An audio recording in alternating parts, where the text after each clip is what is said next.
3월 12일 법률방송 로투데이 시작하겠습니다. 첫 소식입니다.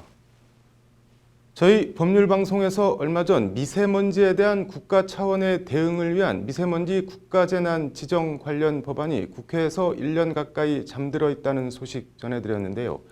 관련해서 문재인 대통령이 오늘 국가재난 수준으로까지 비화한 미세먼지 해결을 위한 범사회적 기구 구성을 지시했습니다. 신세아 기자입니다. 문재인 대통령이 오늘 미세먼지 해결을 위해 범사회적 기구를 구성하자는 바른미래당 손학규 대표의 제안을 적극적으로 수용하라고 지시했습니다. 김의겸 청와대 대변인은 브루나이를 국빈 방문 중인 문재인 대통령이 김수현 정책실장으로부터 미세먼지 관련 대책을 보고받고 이같이 지시했다고 밝혔습니다. 앞서 손학규 대표는 지난 8일 바른미래당 확대 간부회의에서 미세먼지 해결을 위해 정부와 국회, 사회 전 계층이 참여하는 범사회적 기구 구성을 제안한다고 말했습니다. 손학규 대표는 미세먼지 문제 해결을 위해서는 우리나라뿐만 아니라 주변국이 함께하는 총체적이고 전면적 대책이 필요하다면서 이같이 제안했습니다. 손학규 대표는 범사회적 기구 위원장으로는 반기문 전 유엔 사무총장을 추천했습니다. 손 대표는 반기문 전 총장은 2015년 파리 기후협정을 성사시킨 국제적 경험이 있고 국내적으로 진보 보수 모두의 신망을 받고 있다고 추천 이유를 설명했습니다. 이에 대해 김의겸 대변인은 청와대는 반 전 사무총장에게 이 기구를 이끌어 주실 수 있는지 확인할 것이라고 말해 기구 구성과 출범을 기정사실화했습니다. 김 대변인은 이어 기존 미세먼지 특별위원회와 새로 만들어질 범국가적 기구의 관계를 어떻게 설정할지도 검토하기로 했다고 덧붙였습니다. 기구 활동을 법적으로 뒷받침하기 위해서라도 국회에서 잠들어 있는 미세먼지 사회재난 지정 법안 통과가 시급해 보입니다. 법률방송 신세아입니다. 법률구조공단 사용 설명서. 오늘은 공인중개사가 주택 시가를 잘못 알려줘 눈뜨고 전세금을 날릴 뻔한 세입자에 대한 법률구조 사례입니다. 김태현 기자입니다. 보통 부동산 전세 계약을 할 때 주택 시세나 주변 전세 가격 같은 경우는 해당 지역 공인중개사의 말을 듣고 계약하는 게 일반적입니다. 근데 대체적으로 부동산 말을 믿고 넘어가기는 하거든요. 저도 그렇게 하는데. 아니 공인중개사 같은 데 가서 아니 이게 보통 부동산에 가면은 거기서 알아봐야지 내가 어떻게 알아볼 수가 있까요. 서울에 거주하는 전모 씨도 이렇게 공인중개사 말을 믿고 지난 2014년 1월 서울 용산구 소재 다세대 주택에 임대차 보증금 9천만 원이 전세 계약을 체결했습니다. 등기부 등본에 1억 7천만 원짜리 은행 근저당 설정이 돼 있었지만 주택이 경매에 넘어가도 전세 보증금은 안전하다는 공인중개사의 말을 믿고 계약을 체결한 겁니다. 주택 시세가 3억 1천만 원이니 대출 금액을 빼도 시가와의 차액이 1억 3천만 원 이상 되므로 전세 보증금은 안전하다는 게 당시 공인중개사의 설명이었습니다. 그 후 우려했던 대로 집주인이 은행 대출금을 갚지 못해 집이 경매에 넘어가게 됐습니다. 그러나 시세가 3억 1천만 원이라는 공인중개사 말과는 달리 해당 주택의 시가는 1억 8천만 원에 불과했습니다. 전 씨는 보증금 9천만 원 가운데 2,100여만 원밖에는 돌려받지 못했고 6,800만 원 넘는 보증금을 앉아서 날리게 생겼습니다. 이에 전 씨는 공인중개사와 집주인을 상대로 소송을 내 전부 승소했지만 문제는 이들이 보증금을 돌려줄 여력이 없어 전 씨는 눈뜨고 전세금을 날릴 처지에 몰렸습니다. 전 씨는 이에 지푸라기라도 잡는 심정으로 법률구조공단 서울 서부지부를 찾아가 도움을 요청했습니다. 의뢰자는 소득이 별로 없는 20대였는데 법률구조공단에서 사건을 접수받아서 수행하게 되었습니다. 법률구조공단은 공인중개사 과실로 중개사고가 발생한 경우 1억 원까지 배상 책임이 있는 공제증서에 착안해 공인중개사협회를 상대로 소송을 냈습니다. 재판에서 공단은 주택의 정확한 시가를 확인하고 설명할 의무가 있는 공인중개사가 관련 의무를 제대로 수행하지 않았음을 집중 부각했습니다. 1심 법원은 지난해 8월 공단 손을 들어줘 원고 일부 승소로 판결했습니다.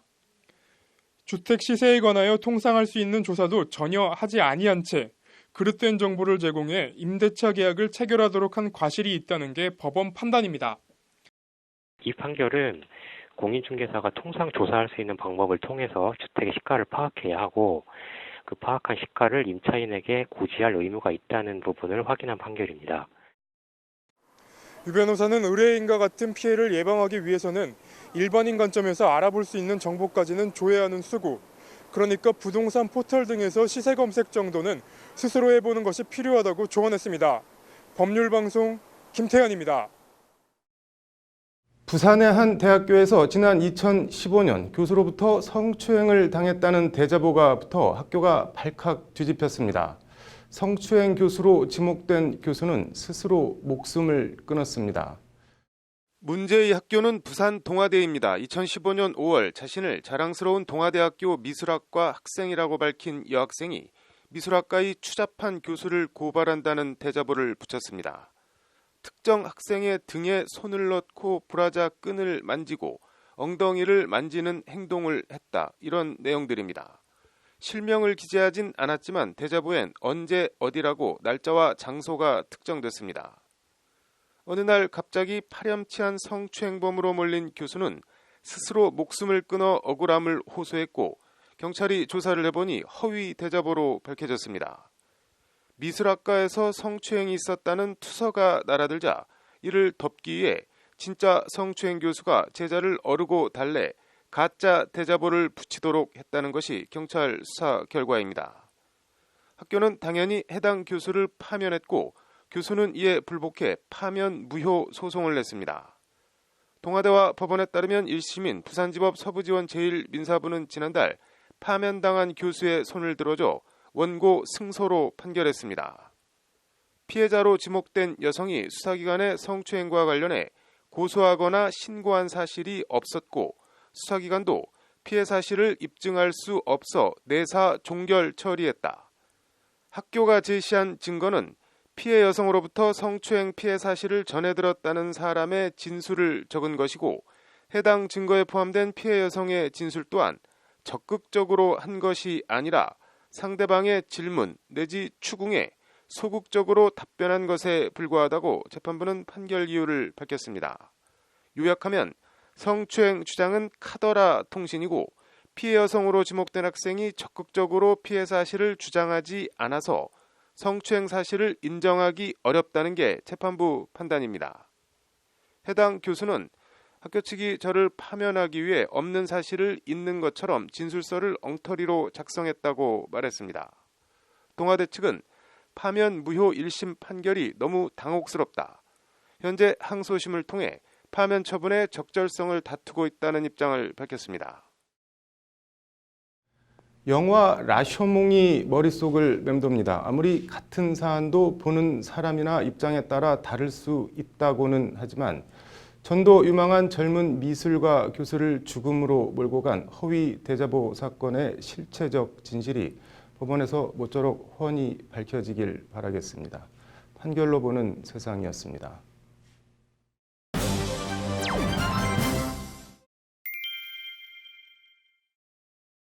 네, 공직자 이해 충돌 방지 입법 토론회가 오늘 오후 권익위에서 열렸습니다. 로인사이드 장한지 기자와 얘기해 보겠습니다. 장 기자, 이해 충돌 하는데 이게 정립된 개념 같은 게 있나요? 네, OECD 보고서에 따르면요. 네. 이해 충돌은 공직자가 자신의 사적 이익을 위해서 공직을 이용할 기회를 가지게 되는 잠재적 갈등 상황 정도로 정의할 수 있습니다. 네. 그 자체로는 공익의 손실이 발생한 상태라고 의미하는 부패라고까지는 할 수 없지만 네. 과정상 부패로 전환되기 이전 단계라고 OECD는 설명했습니다. 네, 뭐 요약하면은 잠재적 부패 상황 정도인데 일어나지 않은 부패를 처벌하거나 규제를 할 수는 없는 거 아닌가요? 네, 공직자 이해충돌 방지의 딜레마도 바로 거기에 있습니다. 네. 관련해서 이해충돌은 크게 두 가지로 나눌 수 있는데요. 네. 잠재적 이해충돌과 실질적 이해충돌입니다. 네. 잠재적 이해충돌은 공직자가 퇴직 후에 업무상 관련됐던 기관에 취업해서 로비스트가 된다든가 하는 장래의 이해충돌 상황을 말하고요. 네. 실질적 이해충돌은 손혜원 의원 경우처럼 바로 지금 현재의 공직자의 직무와 사적 이익이 충돌하고 있는 경우를 말합니다. 네. 전자는 예방, 그리고 후자는 규제나 처벌이 주요 이슈가 되는 겁니다. 네. 관련해서 박은정 권익위원장은 인사말을 통해서 이번 토론회는 이해 충돌에 대한 이해를 돕고 그간 쟁점이 됐던 내용을 조명해 현실에 맞는 실효성 있는 이해 충돌 방지 제도가 법제화되는 계기를 마련하고자 했다라고 오늘 토론회 취지를 설명했습니다. 네, 뭐 그래서 대안들로 어떤 것들이 제시됐나요? 네, 크게 두 가지 방안이 제시가 됐는데요. 네. 기존 청탁금지법을 개정해서 이해충돌 방지 조항을 삽입하는 안, 네. 그리고 새로 별도의 이해충돌 방지 법안을 제정하는 안, 이렇게 두 갈래입니다. 네. 개정이든 제정이든 이참에 이해충돌 방지 조항을 다시 살려야 한다는 것이 토론회 참석자들의 인식입니다. 네. 뭐 구체적으로는 어떤 내용들이 언급됐나요? 네, 발제를 맡은 이유봉 한국법제연구원 연구위원은요. 네. 실효성 있는 입법을 위해서는 우선적으로 이해충돌 방지 제도가 적용되는 대상과 직무, 사적 이해관계자 인정 범위부터 구체화해야 한다고 지적했습니다. 네. 나아가서 고도로 높은 수준의 정책 업무를 수행하는 국회의원이나 차관급 이상 고위공직자의 경우 이해충돌 방지를 더욱 엄격히 적용해야 한다고 강조했습니다. 네. 그 밖에 토론회에서는요. 네. 부패 척결을 위해서 이해충돌 방지 규정을 공직자에 한정하지 않고 사립학교 교원이나 언론인 등도 적용해야 한다는 주장도 나왔습니다. 네. 지역 카르텔형 부패를 근절하기 위해서 지자체 맞춤형 이해충돌 방지 규정이 마련돼야 한다는 제안도 함께 나왔습니다. 네. 어쨌든 골자는 공직자의 직무와 사적 이해관계가 충돌할 경우에 네. 사전 신고나 재척 기피, 회피 등을 강제하도록 해서 네. 이해충돌 상황을 사전에 방지를 하고 그리고 이를 어겼을 경우에 그에 상응하는 처벌을 하도록 하자 이런 내용입니다. 네. 뭐 이해충돌 상황을 관리를 하겠다는 건데 외국은 어떻게 하고 있나요? 네, 이름이 조금씩 다르긴 하지만 네. 미국은 지난 1962년부터, 캐나다는 2006년부터, 프랑스는 2013년부터 이해충돌 방지법을 제정하고 운용 중이라는 게 권익위 설명입니다. 네. 관련해서 박은정 권익위원장은 공직이 사익 추구의 수단으로 전락한다면 국민 신뢰를 저하시키고 상실감을 야기하게 될 것이라면서 공직자의 이해충돌을 효과적으로 관리, 통제할 수 있는 종합적, 체계적 제도 장치 마련이 필요한 시점이라고 강조했습니다. 네, 뭐 제정이든 개정이든 합리적인 안이 빨리 마련돼 통과됐으면 좋겠네요. 오늘 잘 들었습니다. 다음 소식입니다. 주부 블로거 한모 씨와 비방전을 주고받다 명예훼손 혐의로 기소된 강용석 전 의원과 불륜설의 주인공 도도맘 김민아 씨에 대한 첫 공판이 오늘 서울중앙지법에서 열렸습니다. 오늘 앵커 브리핑은 참는 것에 대해 얘기해 보겠습니다. 주부 블로거라고 하는데 40살 한모 씨는 지난 2017년 초 인터넷에 강용석 전 의원과 불륜설이 난 도도맘 김민아 씨를 비방하는 글을 여러 차례 올렸다고 합니다. 진짜 하고 다니는 짓거리들 더러워서 원 등의 내용입니다. 모욕 혐의로 기소된 함 씨는 지난해 3월 1심에서 징역 8개월 집행유예를 선고받았습니다. 이에 김민아 씨는 자신의 페이스북에 함 씨에 대한 징역형 선고를 고소해야 하며 함 씨를 비꼬는 글을 올렸습니다. 법정에선 생활고로 원룸으로 쫓겨나 산다고 눈물 쏟으며 다리 벌벌 떨며 서 있다가 SNS만 들어오면 세상 파이터가 되는지 항소하면 또 보러 가야지 철컹철컹 이런 내용입니다. 철컹철컹 상당히 입에 딱 붙고 뭔가 상상력을 자극하는 묘한 표현입니다. 그러나 검찰은 김민아 씨의 글이 공공연히 사실을 적시해 다른 사람의 명예를 훼손했다며 김 씨를 벌금 200만 원에 약식 기소했습니다. 김민아 씨는 하지만 검찰 약식 기소에 불복해 정식 재판을 청구했고 오늘 서울중앙지법 형사 25 단독 장원정 판사 심리로 첫 재판이 열렸습니다. 재판에서 김민아 씨는 상대가 먼저 100여 차례 이상 모욕적인 글을 남겼다. 올릴 때마다 참고 참았는데 충동적으로 글을 썼다고 말했습니다. 김민아 씨는 그러면서 명예를 훼손할 목적은 없었다고 호소했습니다. 검찰이 벌금 200만 원을 구형한 점을 감안하면 돈이 없어 벌금을 깎아달라고 선처를 호소한 건 아니고 배경과 맥락을 감안해 무죄를 선고해달라는 취지일 겁니다. 좀 뜬금없긴 하지만 김민아 씨에게 제가 겪은 일 때문에 가슴에서 화가 치밀 때마다 붙들고 의지하는 불경의 한 구절을 전해드리고 싶습니다. 불교 초기 소승경전인 아함경인데 참는다는 것에 대한 내용입니다. 이렇습니다. 참기 어려운 것을 참는 것이 진실한 참음이다. 자기보다 약한 이의 허물을 기꺼이 용서하고 부귀와 영화 속에서도 겸손하고 절제하라. 참을 수 없는 것을 참는 것이 수행의 덕이니 원망을 원망으로 받아들이지 말고 성내는 사람 속에서도 마음을 고요히 가질 것이며 남들이 모두 악행을 한다고 가담하지 말라. 강한 자 앞에서 참는 것은 두렵기 때문이니 자기보다 못한 사람 앞에서 참는 것이 진정한 참음이다. 김민아 씨와 함 씨, 누가 누구보다 더 낫고 약하고 잘나고를 말하는 게 아닙니다. 불교의 연기론에 따르면 세상에 일어나는 모든 것들은 까닭 없이, 이유 없이, 원인 없이, 인과 연, 인연 없이 일어나는 일은 없다고 합니다. 따지고 보면 함 씨의 비방 글도 거슬러 올라가면 김민아 씨가 지은 불륜 스캔들에 기인하고 있습니다. 그리고 그 일로 상처를 받은 사람들이 분명히 있을 겁니다. 까닭 없이 일어나는 일은 없습니다. 업보라 생각하면 누구에게 화를 낼 것도 없고 마음이 좀 편해지지 않을까 합니다. 앵커 브리핑이었습니다. 네, 이어서 법조계 소식 전해드리겠습니다. 국가인권위원회가 오늘 2018년 교정시설 방문조사 결과를 종합해 수용자의 인권 증진을 위한 개선 방안을 마련할 것을 법무부 장관에게 권고했습니다.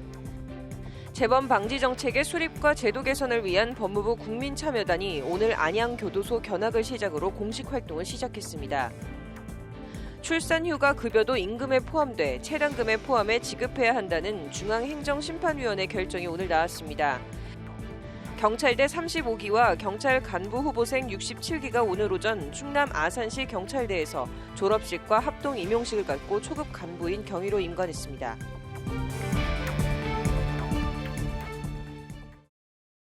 (3월 12일) 법률방송 로투데이 마치겠습니다. 시청해주셔서 감사합니다.